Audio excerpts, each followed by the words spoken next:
Sa pool sa video, ang dalawang pasaway na driver sa kalsada may nagsisigarilyo habang nagmamaneho ng truck na puno ng LPG tank. Meron ding nagyoyosi na, nagsi-cellphone pa, Yeng. Nasa frontline ng balitang yan si Gary De Leon. Nagsi-cellphone, nakikipag-chat, nagyoyosi, lahat yan habang nagmamaneho ng jeep. Bawal ho yan! Ang pagiging multitasker ng tsuper, nag-viral.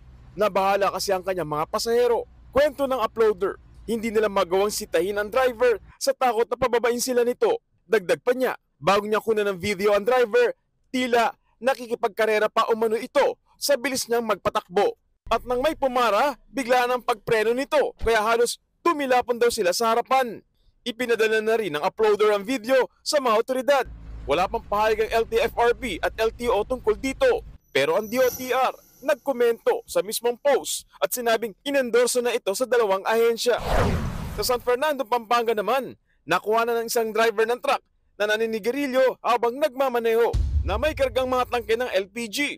Ayon sa kumuha ng video, naalarma siya sa ginagawa ng driver kaya ipinost ang video.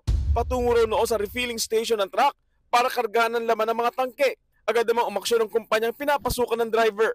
Siya. Po namin dyan, nakasuspended po yung driver namin for at least 2 weeks po. Pero pag ginawa niya po ulit yan, matatanggal na po. Nagbabalita mula sa frontline, Gary De Leon, News 5. Mga kapatid, Julius Babaw po.